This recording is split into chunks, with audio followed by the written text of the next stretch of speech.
The headlines scream of a nation in quiet turmoil. Each morning, commuters are greeted by bold, anxious typefaces. The newsstands overflowing with stories of uncertainty and decline. The sense of unease is palpable, woven into the fabric of daily life. UK Exodus hits. Record high, blares one. The words echo through living rooms and train carriages, a stark reminder that more and more people are choosing to leave behind the only home they've ever known. Another high street chain collapses, declares another. Familiar names vanish from the high street, replaced by empty windows and fading signs, each closure a small wound in the heart of the community. It's November 2025, and the crisis is no longer distant. It's a daily reality, etched onto the face of Britain. The chill in the air is matched by a chill in the national mood, as people trudge through gray streets, weighed down by uncertainty. This isn't a sudden implosion, but a slow-motion collapse. Years in the making. The decline has crept in quietly, almost imperceptibly at first, until it became impossible to ignore. Shuttered storefronts, vacant shops, and closed community centers mark the landscape of modern Britain. Once bustling spaces now stand silent, their emptiness a testament to lost livelihoods and fading hope. The official narrative speaks of resilience, but on the ground, it's retreat and quiet desperation. Behind closed doors, families worry about bills, jobs, and the future, their anxiety growing with each passing month. People aren't bouncing back, they're being pushed to the brink. The pressure is relentless, forcing many to make impossible choices. Between heating and eating, between staying and leaving, the social fabric is fraying, leaving individuals isolated and vulnerable. Loneliness is on the rise, with entire generations feeling disconnected from the communities they once called home. This isn't a natural disaster, it's the result of decades of political choices. Policy after policy has chipped away at the foundations of society, leaving cracks that now threaten to split it apart. Austerity, privatization, and a shift away from the public good have hollowed out the nation. Public services, once a source of pride, are now stretched to breaking point or shuttered entirely. The system isn't broken, it's working as designed, funneling wealth upwards, leaving the majority to fight over scraps. Inequality is no longer hidden, it's visible on every street corner, in every queue for a food bank. The crisis is ideological, a failed experiment in market solutions that's left social deserts where communities once thrived. Spaces meant for connection and growth now lie abandoned, overgrown, and forgotten. People have grown accustomed to decay, accepting it as the new normal.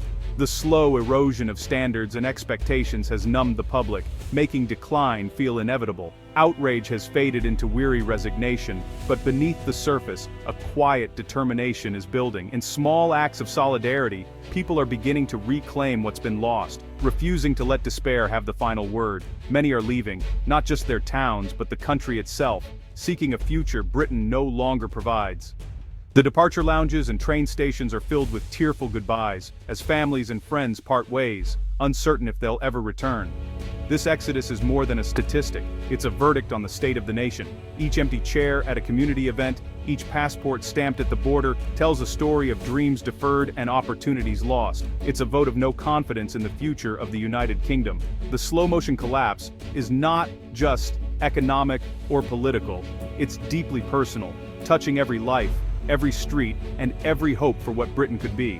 London's contrasts have become a gaping wound. In the city, financiers toast bonuses. Nearby, families shiver in temporary accommodation. One London is a playground for the super-rich, the other a daily struggle for survival. Pristine mansions stand empty, serving as assets for oligarchs while families crowd into damp, overpriced rooms. The housing market is detached from human need. Shelter is a commodity, not a right. Inequality is brazen. Private security guards patrol. Poor doors segregate, and poverty is hidden or blamed on individuals. If you're rich, the city is yours. If you're poor, you're managed or removed. This division erodes any sense of shared identity or purpose. London is a dazzling, dysfunctional microcosm of a nation eating itself alive. This crisis was built by deliberate political decisions. The right to buy scheme sold off council homes without replacing them, creating today's housing shortage. Austerity after the 2008 crash slashed public services, closing libraries, youth centers, and support for the vulnerable. The welfare state was shredded, not by necessity, but by choice. Universal credit delays and sanctions, the bedroom tax and benefit caps pushed people into poverty. Each policy made life harder for those at the bottom, justified by divisive rhetoric. The result, a harsher, more unequal society, stripped of support systems. This was no accident, it was a blueprint for social failure. Workers are now too scared to demand better, and poverty is blamed on the poor. The architecture of our current crisis is clear. It's the legacy of policies that dismantled security and hope.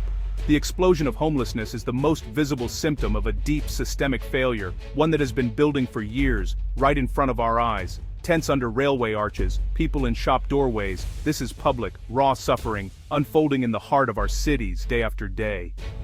These aren't just statistics or faceless figures, they're people. Former soldiers who once served their country, care leavers with nowhere to turn, women fleeing violence, and countless others with stories we rarely hear. For every rough sleeper you see, there are dozens more hidden from view. Families crammed into B&Bs, young people sofa surfing, and individuals living in overcrowded, unstable conditions. Over 100,000 children are growing up in temporary accommodation, their lives shaped by uncertainty, instability, and the constant threat of being moved on. This is a national emergency, yet it's met with indifference from those in power and from many of us who pass by. We've normalized the crisis, walking past suffering as if it's just part of the urban landscape, background noise in our busy lives. Political responses are often token gestures or even punitive measures, hostile architecture designed to push people out of sight, laws that criminalize homelessness, and policies that make life even harder for those already struggling. We punish people for our collective failure, shifting responsibility instead of addressing the root causes. The solutions aren't a mystery. Build more social housing, strengthen tenants' rights, properly fund mental health services, and restore a social security system that protects the vulnerable. The fact that we don't act decisively is a political choice, not an inevitability.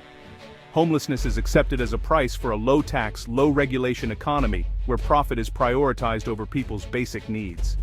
This is a moral stain on our nation, a wound that cuts through our sense of decency and justice. Britain's immense wealth makes this inexcusable. No child, no family, no individual should be left behind in a country as rich as ours. We must choose to end it. The power to change this is in our hands, if only we refuse to look away. The promise of work, security for hard work, is broken. For generations, people believed that if you put in the hours, you'd be able to provide for your family and build a better life. But today, that promise feels hollow for millions across the UK. Wages have stagnated for over a decade, while costs for rent, food, and energy soar. Every trip to the supermarket, every energy bill, every rent payment is a reminder that paychecks just don't stretch as far as they used to. A full-time paycheck no longer guarantees security. For many, it's not enough. Even those working long hours, sometimes juggling multiple jobs, find themselves falling behind. The in-work poor are now a permanent feature. Families who do everything right, work hard, budget carefully, still struggle to make ends meet. Take Sarah, a nurse in Birmingham, working full-time, skipping meals, using food banks. Her story is millions' story. She's not alone. Teachers, carers, shop workers, all face the same impossible choices. People are trapped in a cycle of just about managing, unable to save or plan for the future. Dreams of holidays, home ownership, or even a small safety net feel out of reach. An unexpected expense can tip a family into crisis. A broken boiler, a car repair, or a medical bill can mean choosing between heating and eating. Financial insecurity takes a toll on health, relationships, and hope. Stress and anxiety become constant companions, eroding well-being and family life. People aren't living, they're surviving, focused on the next bill. The future feels uncertain, and the present is a daily struggle. The decline of unions and rise of zero-hours contracts have stripped workers' power. Many have little control over their hours, pay, or conditions. Low unemployment masks underemployment and precarity. Many jobs are insecure, part-time, or don't pay enough to live on. A job is no longer a route out of poverty. For too many, work is a struggle to survive, not a path to prosperity. This is a political choice, not an inevitability. Change is possible, but only if we demand it. Together. Britain's managed decline is driving out its young, skilled, and ambitious. Doctors, engineers, creatives, people vital to the future, are leaving for countries with better prospects. This isn't just a brain drain of elites, it's a mass departure. In Germany, Canada, Australia, young professionals find affordable housing and a better social contract. The government ignores this hollowing out, dismissing concerns as whining. These aren't unpatriotic people. They feel betrayed by a country that's pulled up the ladder. The consequences: staff shortages, shrinking tax base, and a future in jeopardy. Each departure is another nail in the coffin of Britain's prosperity. As young Britons leave, the economy relies on low-wage migrant labor to fill gaps. Politicians talk tough on immigration, but sectors like care and hospitality would collapse without migrants. Migrant workers do the jobs the system undervalues, often facing exploitation and poor conditions. This keeps wages down for everyone and discourages investment in better jobs. The care sector is a prime example: underfunded, insecure, and reliant on overseas workers. Instead of reform, we import cheap labor and scapegoat migrants for systemic problems. A sustainable economy must treat all workers with dignity and invest in high-skill, high-wage jobs. Britain once saw itself as a European leader. Now, it's falling behind. Compared to France, Germany, and the Netherlands, British families are poorer after housing costs. Sick pay and pensions are among the lowest in Europe. Child poverty is a national disgrace. We work longer hours for less reward. Our infrastructure, trains, roads, green energy, lags behind. Years of cuts and privatization have left the country shabby and second-rate. The myth of British exceptionalism has blinded us to decline. This isn't inevitable, it's the result of a specific economic model. To reverse it, we must admit the problem and learn from more successful neighbors. The first step is honesty. Nowhere is the failure clearer than in the housing crisis, especially for the young. Homeownership is out of reach. Generation rent faces insecurity, unaffordable rents, and poor quality. The deposit for a mortgage is an insurmountable barrier for most. A new class divide has emerged: those with property-owning parents and those without. This crisis delays life decisions, damages mental health, and prevents young people from building stable lives. The solution isn't more subsidies for buyers. It's a massive program of social and council house building. We need real rent controls and secure tenancies. Housing must be treated as a human right, not an asset. Until then, an entire generation faces insecurity and hopelessness. If we don't act, we risk losing them for good.